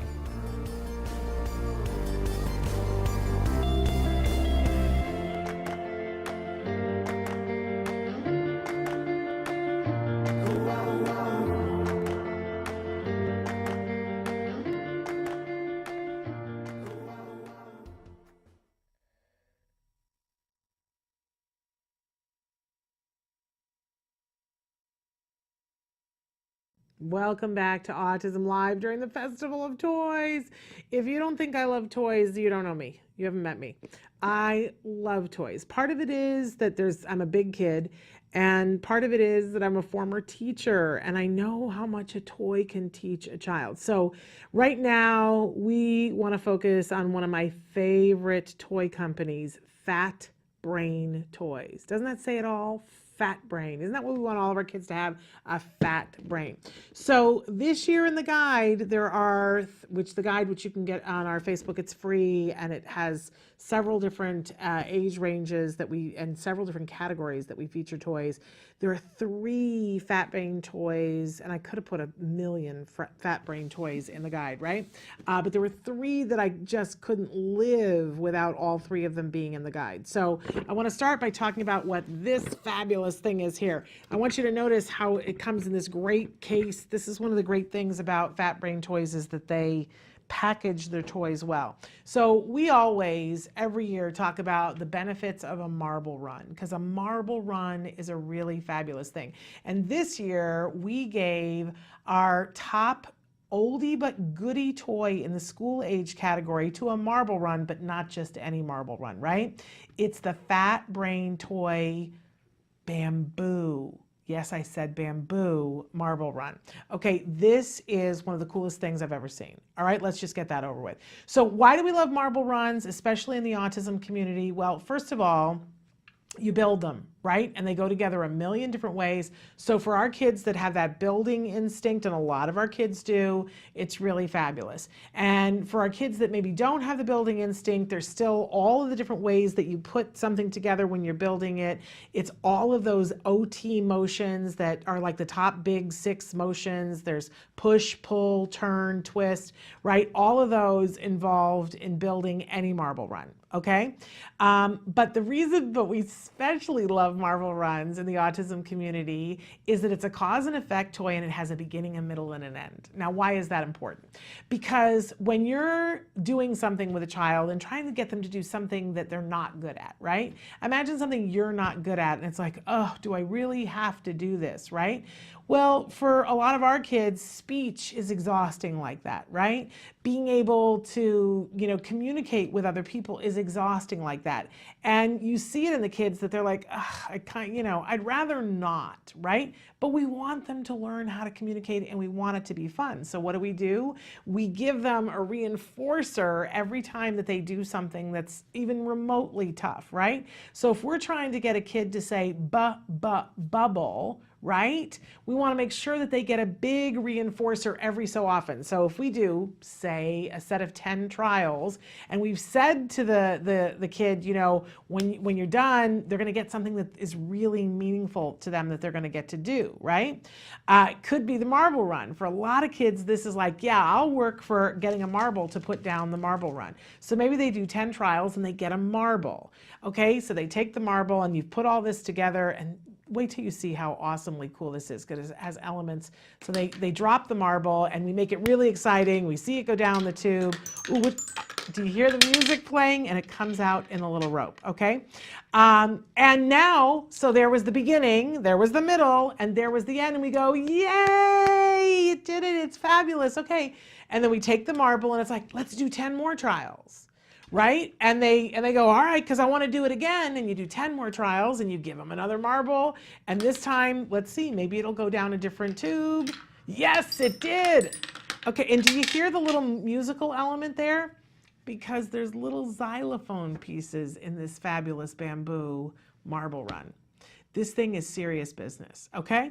Serious business. And I gotta be honest that it goes together in a much different way that is much more in tune with building than just snapping together old pieces. Like there's a thought process to this because it has little holes in pieces that you can turn different ways that make different things happen. I love this marble run a lot.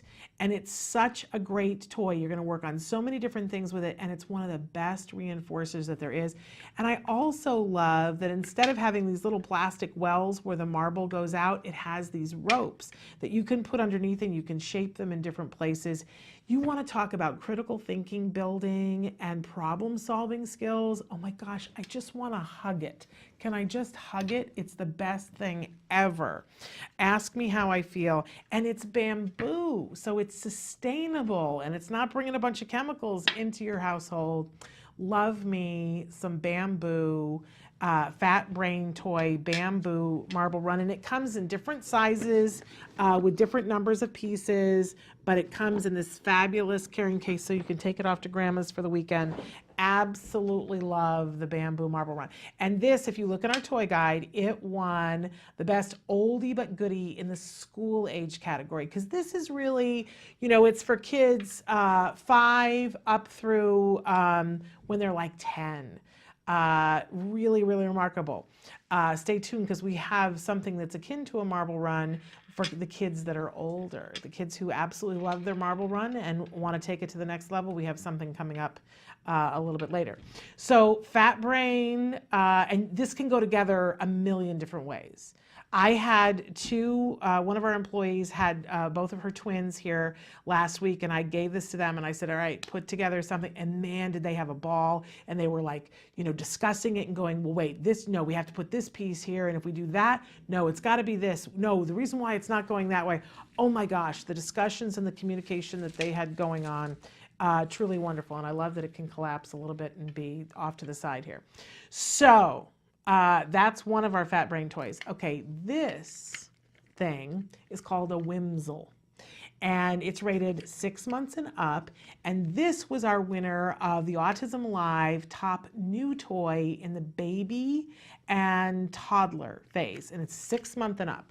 Now, take a look at this because it is, and it says right on it that I was going to take the tag off to show you, but I wanted to leave it on because it says it's a keep their attention toy. So many different things here. There's so many different textures, so many different primary colors that are on here. It's all teethable so that when they want to munch on it, it's totally safe. And it twists and it turns and it does all these things and it slides. There is no way that you could run out of different ways to play with this toy. And it's, you know, one of the things that we see when we get to be about 6 months, when you want to get into the cause and effect toys for babies, you're going to see things that make a lot of noise and sometimes have flashing lights. Well, for our kiddos that are a little bit sensitive sensory-wise, we end up taking, you know, we get those toys for our kids and then we take them away because they don't like them and they cry, right? This lets you keep all of the cause and effect without all of the lights and the noise. Remember that just because a child has a sensory issue doesn't mean that they have autism, right? So especially for those of you that you've had the second child, you've got a child who's on the spectrum and now you've got a new baby and you're looking to do things and build skills so that whether, you know, this baby ends up getting a diagnosis or not, that you don't get behind. I love this toy for this because they're still going to be working on all the hand-eye coordination things. They're going to work on the cause and effect. They're going to learn that, oh, if I slide this, this does this, and this can twirl, and this can do all kinds of things, but it's not going to be the big turnoff of the lights and the sound. So a fabulous, fabulous toy for any baby. This is hours of fun. This is the kind of toy that you can take and put in the stroller so that when you're someplace and you got to have something to do with them, you can do all kinds of things with this puppy. It's called the Whimsel, and it's rated for 6 months and up.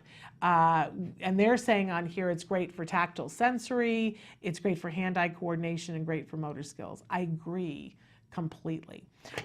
So truly remarkable, and you can just plop it down and make it turn and do different things. I guarantee you the baby in your life will be like, what's that? I gotta be touching that, gotta stick that in my mouth, right? The Whimsel. And of course that was our winner for top new toy. I just love it. Okay, so then we get into this puppy right here. This, my friends, is a teeter popper. And if you saw our toy video, you got to see our fabulous Samantha riding on the the teeter popper. Okay, so check this out. It's got these this is a clean one. When we went to the toy store, I'm going to move this a little bit out of the way.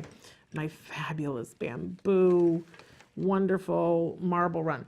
Okay, but we got to make some room for our fabulous teeter popper. Again, from Fat Brain. All of these toys are from Fat Brain, you guys. Okay, so when we went to do the toy store, and I have gotten something on it, there we go.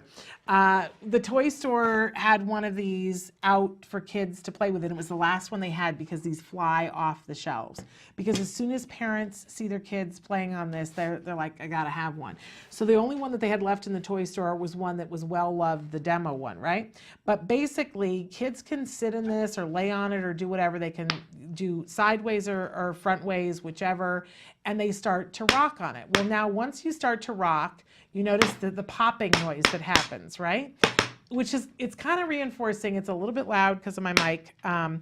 But one of the other things that this does is it keeps them safe and it builds that core. So they're sitting in it and they're starting to rock, right? And they're getting a little bit low and it makes the pop noise. And if they want to push the other way, then they have to engage their core muscles, right? They can go this way, they can go that way, they can spin around in a circle in it, but you know, it's not going to have them tip over because the poppers always catch them. And then to unstick the poppers, it's kind of like when you used to get those, I don't think they make them anymore, the bubble wrap that you would get from the post office. My grandmother would send us toys and everybody would be so excited to pop the bubbles on the bubble wrap, and then we would notice the toys, right? So it's like that, but they're engaging their core and finding all these different ways. This is an OT's dream. For you to have this child, have your child playing with this toy is absolutely fabulous. So this is the winner for our top sensory toy, and this is for the preschool kids, right? There is a weight limit on this, but it's a pretty high weight limit. I think we said that it was over 100 pounds. I want to look and see. It says 110 pounds, up to 110 pounds. So it's great for motor skills. They say it's great for active play, special abilities, balance, auditory, because it's got that pop, pop, pop, and tactile sensory. And we rated this the top toy for sensory because our kids need to have that balance piece put in. There is something that's that in their brains that's spinning and turning, needs to be satisfied, right? And this helps to satisfy this. They can sit and spin, but they're building those core muscles at the same time. So the teeter popper from Fat Brain. Now, how much do we love Fat Brain? And listen, if you go to fatbraintoys.com, plan on spending at least an hour to look around and see the different toys, because honestly, you guys, I could have picked 100 more toys for the guide. I love them so much. They have incredible toys. And the other thing that's amazing about them is that they're really affordable toys. They're not the super duper expensive, European toys. These are just the fabulous toys that you can't get anyplace else. So I see I'm having so much fun making the pop noise. Now, it really is cool. And I think if you think to yourself, every time they pop, it's that they're building their stomach muscles and their core muscles. And what does core help with? Everything. Our ability to focus, to pay attention, to be able to have good penmanship, good writing skills. Oh my gosh, what doesn't core musculature benefit from? So get your kids a teeter popper. It's a fabulous, fabulous thing. And check out our other toys. And honestly, take a look at the toy guide to see what we did. We separated it into 5 different age categories. And then within each age category, we've got an oldie but a goodie. We've got our top new toy, our top toy of the year. We've got our top sensory toy, the top toy rated by therapists, top toy rated by parents. And then we have our top board game and our top book for each one of those different age ranges. So check it out. You can link to it on our blog, which is at www.autism-live.com. It's also on our Facebook. But if you click on the blog on our home site, it'll take you, then you have to, you'll get there, you'll see the blog, and then you just have to click more, and that's where the download is. And you can download it, it's free, and we put a lot of time and effort into it. So check it out. There are top toys of the year 2017. All right, we're going to be back with our top rated board game for adults. So stick with us.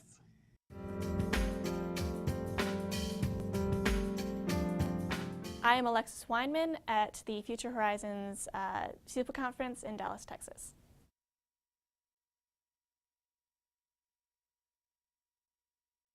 It helped me in a way because it was a format that I was not used to. Like, I had never curled my hair before. I've never worn heels. I didn't know what foundation was. And it was just, it was a very, it helped me more in a business sense. Like, I know how to present myself in front of people now.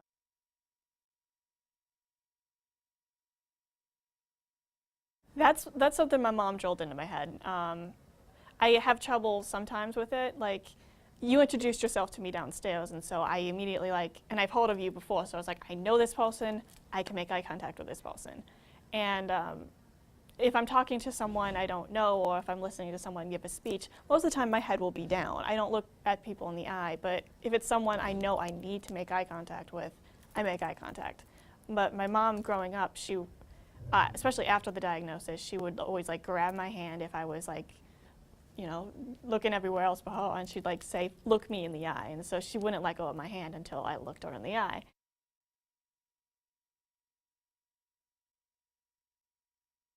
I do feel like I have to do play part because, sometimes there'll be jokes I don't understand, but I'll laugh at anyway.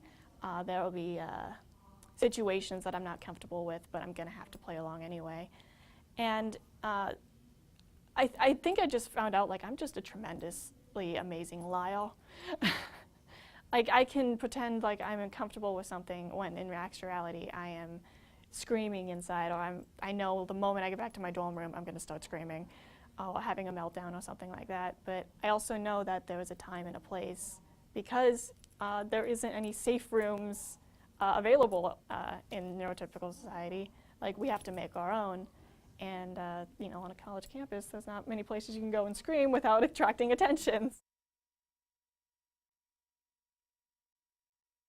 The way I explain it to people is, you know, people's brains like hamster wheels. Eventually, the hamster's got to take a break. Autistic brains aren't like that. They just keep going and going and going. So we can't stop thinking about things. There's that's why a lot of kids with autism have sleep problems, because they can't fall asleep because they have too much on their brain. They can't sleep because they're thinking too much. And I think just the walking in circles, there's no thought to a circle. Like, it's just, like, so I'll just plug in my earphones so I can't hear anything else except whatever white noise I'm listening to, and I'll just walk in a circle. I think it's just like we are just as prevalent as men with autism. There might not be as many as there are boys, but we are still part of this movement. We're still part of this community, and we just got to remind people that, hey, you know, we're here too. You know, don't forget about us. One thing I've learned is that, first off, I'm not the only person who is speaking from their own perspective. Like, I feel like I go to some of these conferences and it's a bunch of doctors and a bunch of parents who want to talk and get to know what autism is about, but there's not a lot of people on the spectrum talking about it. And so I come to these and I see Temple Grandin, who's one of the biggest faces in the autism community, actually get up and talk about what helped her and what we need to do in order to get our kids part of society and not in our parents' basements. And so it's just kind of reaffirming, like, I'm not the only one.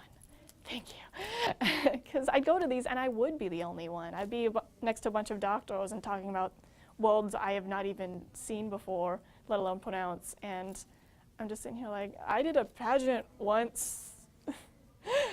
So it's good to know, like, I'm speaking from a perspective of not necessarily overcoming, but learning to live with this, because I feel like not a lot of people come out and say what it's like to live on the autism spectrum. A lot of people talk about the struggles and everything like that, but they don't talk about, you know, what they've done to make their lives better while living on the spectrum.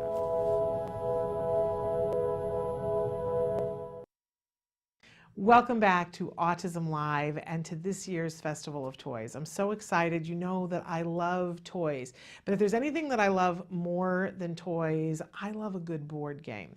And this year, if you look at our toy guide, there are some things that we have multiple things from one company, and I want to assure you that that was kind of an accident. That when we sent out feelers to people and we said, what really resonates with this age group, and one of the groups of people that we spoke to were therapists, and we asked therapists, you know, what really resonates with teens and tweens, and we heard back overwhelmingly that Dungeons and Dragons and getting a starter pack of Dungeons and Dragons was a great thing to play with teens and tweens. And this happened to coincide with a period of time when my son had just started going to a gaming club once a week at his school where they're teaching them Dungeons and Dragons. So as I was looking into it, I noticed that the company that does Dungeons and Dragons, the starter pack, is the same company that puts out Magic the Gathering. And of course, we're talking about Wizards of the Coast. And I had heard about Magic the Gathering from my personal game expert, who's going to be joining us right now to talk about this game, because Magic the Gathering won our award for adults in the board game category. So this got the autism-live top board game in the adult category. And I know this is a really difficult category for a lot of you, that you're trying to figure out what can you get an adult who's on the autism spectrum that not only sings to them and gets them excited and helps them, you know, build skills. You want to do both of those things. So we're going to talk about Magic the Gathering. We've just been playing a little bit of a game here. So I'm welcoming Right now, Ben Williams, he's a game expert. More to the point, he is my game expert. When I want to know about a game, Ben is who I go to say, what's this all about? What's the deal? And he fills me in. So Ben, thank you so much for joining us. And I want to start by saying thank you for introducing me to Magic the Gathering, because I'll be honest, I am not as hip and as cool as people think I might be. And I didn't know anything about this. And you really put this one on my radar, and it's super duper fun. So is this one of your favorite games, Ben? Absolutely. I've been playing this game since junior high, so for about 23 years now.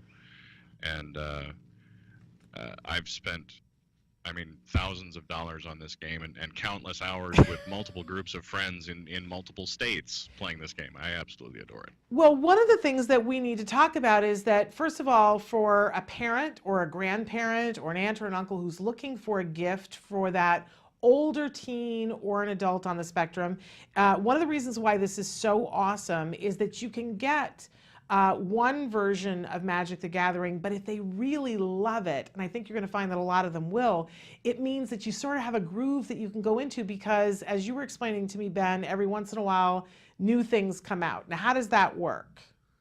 So Magic the Gathering is told in stories referred to as blocks, and right now they're releasing 2 sets per block, and those are released about 2 to 3 months apart.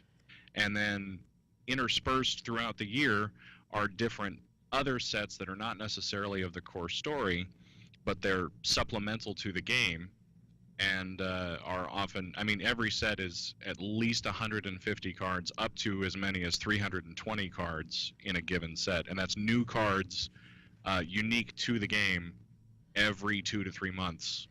Like clockwork. So you can never run out of things to do. There's always, if you've got that birthday or whatever, you can add on, and you can literally never run out of games to play and stories to tell. Is that basically it? As long as they keep coming up with new ideas, yeah. Absolutely love it. Okay, and there's another element to this, that sometimes the cards themselves become collector's items. Is that correct? That's very true. The first few sets of cards that were released, the alpha and beta releases, contain what are known as the Power 9, which are the strongest, the most utilized cards in the game of their time. And the one card, the Black Lotus, is a collector's item that largely sells for, $10,000 or more. Wow.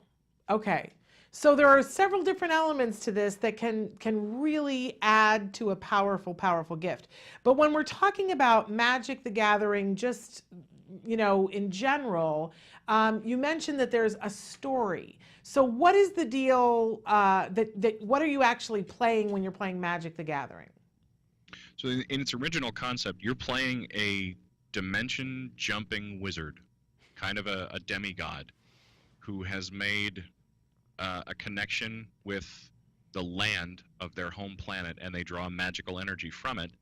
And in their travels, they come across other dimensional shifting wizards, and they decide, because they want to battle for supremacy, that they're going to duke it out, not unlike Christopher Lambert in there can be only one. But so using their resources, they summon legions of monsters and soldiers, and they sling fireballs and walls of ice at each other in an attempt to bring the other one down. And I got to be honest, when I've heard about this in the past, I picture this epic video game, which a lot of people want to get their kids off the video games. And what's super cool about this is that I think the video game kind of plays in their head, but there's so much logic involved with how you play the cards. And yet I think that when you were describing it to me and when we were playing, it was playing like on a movie screen in my head. Is that how it is for you, Ben? Absolutely. And the biggest part of that for me is the flavor text at the bottom of the cards. There's italicized text at the bottom of the rules section of each card. Well, not all cards, but most of them. That it could just be kind of an off-color joke. It could just be just a one-liner. But oftentimes they're quotes from almost like a novel that's written from the perspective of the card that you're playing.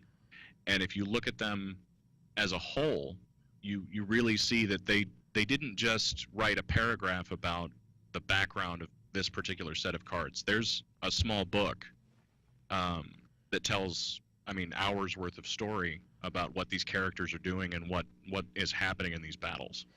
And for any of you who are feeling overwhelmed right now, and you're like, oh, I don't understand what he just said. Let me just tell you that we sat here and played a little bit, and I was largely clueless, and I get it. It didn't take me that long, and I get it, and it's super fun.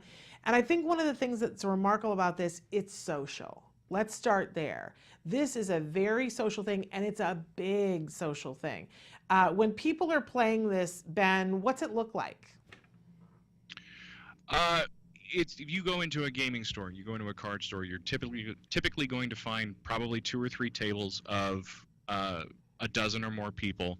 You'll have 2 or 3 playing, and then you'll have a crowd watching around them. And depending on how they feel about the peanut gallery, they may be calling out suggestions, they may be making comments on what's happened or what's about to happen, or they may just, be discussing among themselves the decks that they're building based around what they've done with the cards that they see in front of them. So it's not just a one-on. I mean, even if it is a one-on-one game, it's not just these are 2 players interacting in an attempt to kill each other.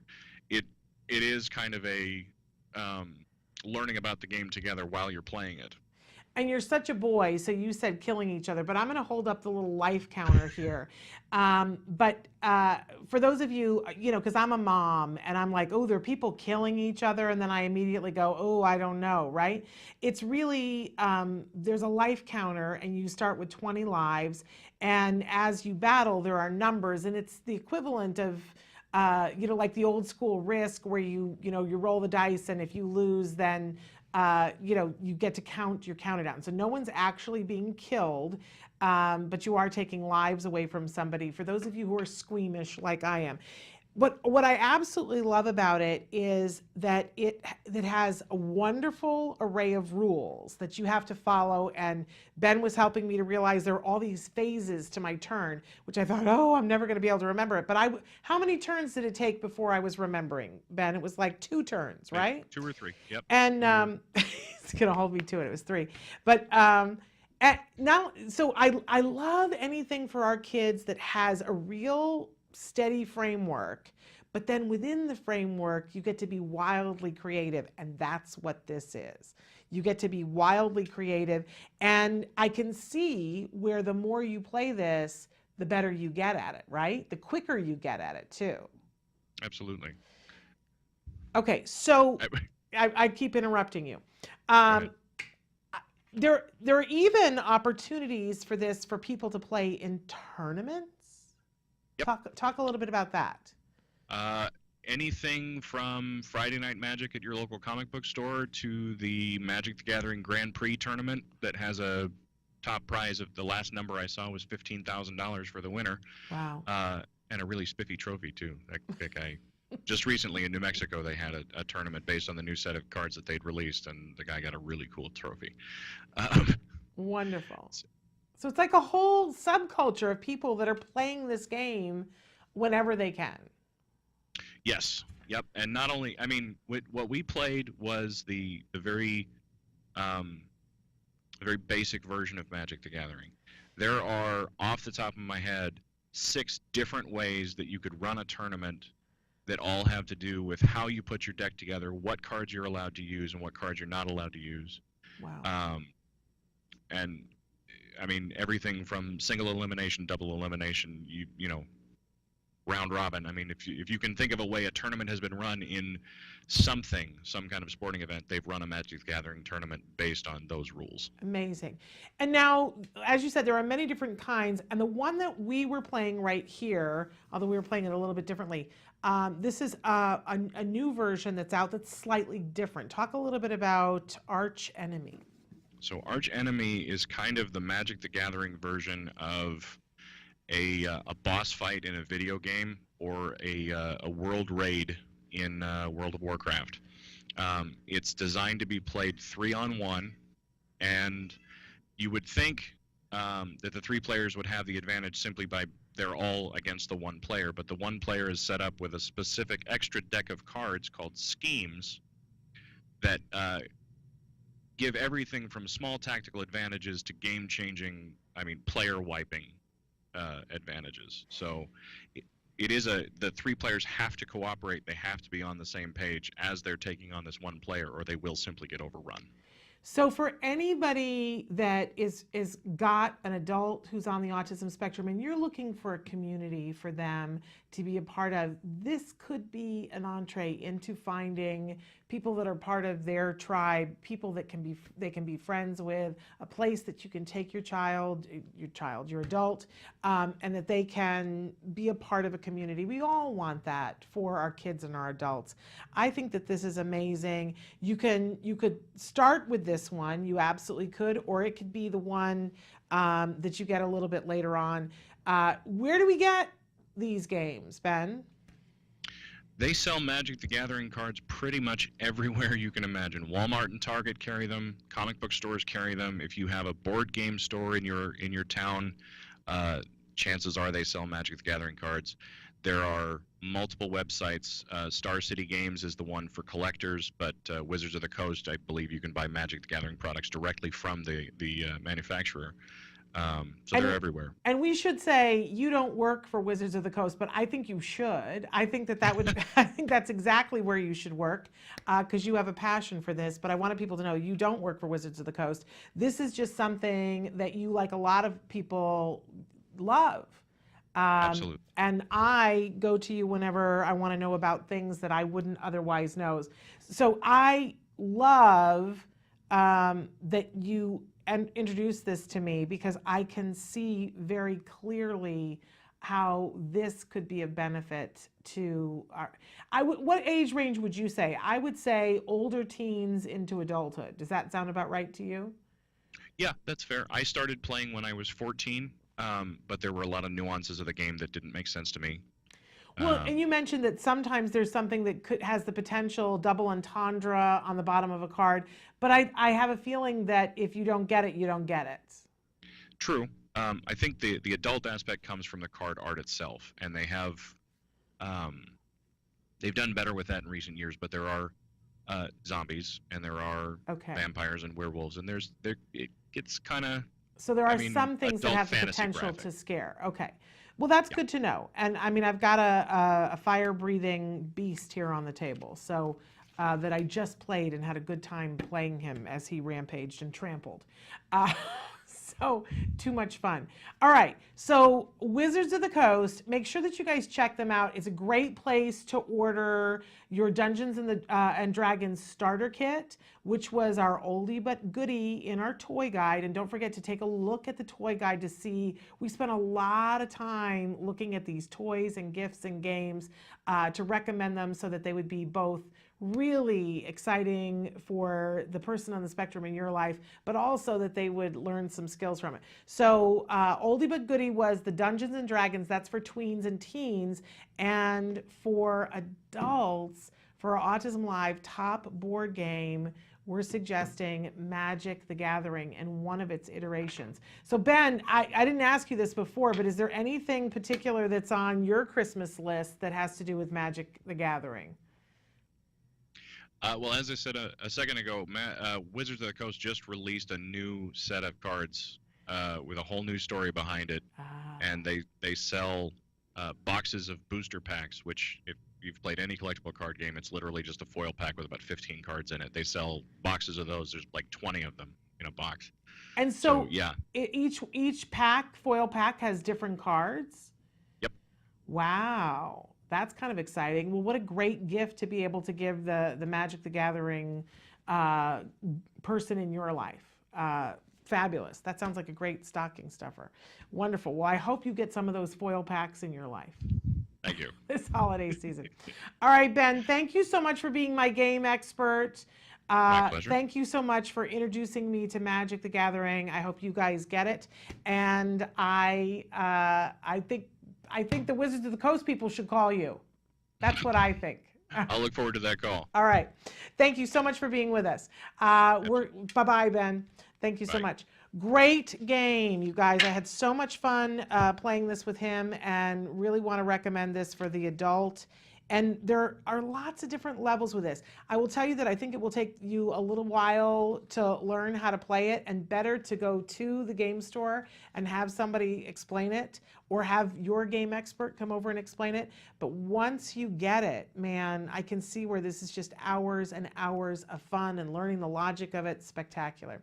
All right, we're out of time. So we're going to be back next week.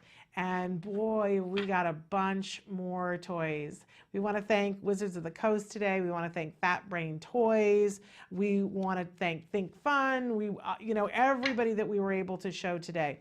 So check us out next Wednesday and next Thursday for more Festival of Toys. Oh, and if you're in the Los Angeles area this week, I can't forget to tell you that this Saturday is our wonderful Sensitive Santa event. If you haven't already registered, make sure that you visit us on Facebook.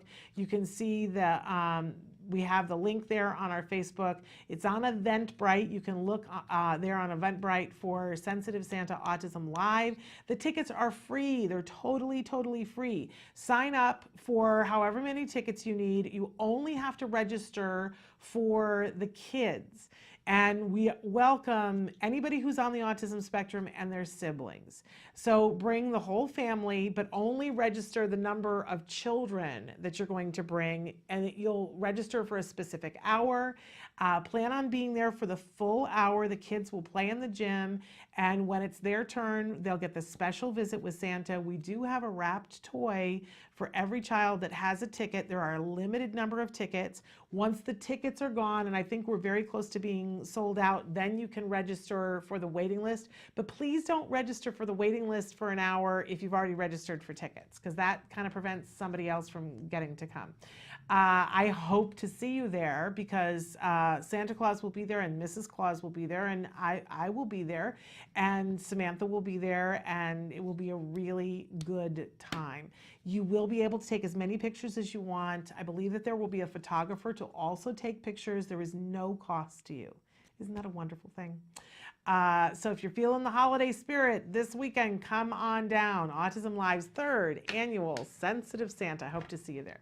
Until then, give your kiddos a hug from me, and one for you too. Bye-bye for now.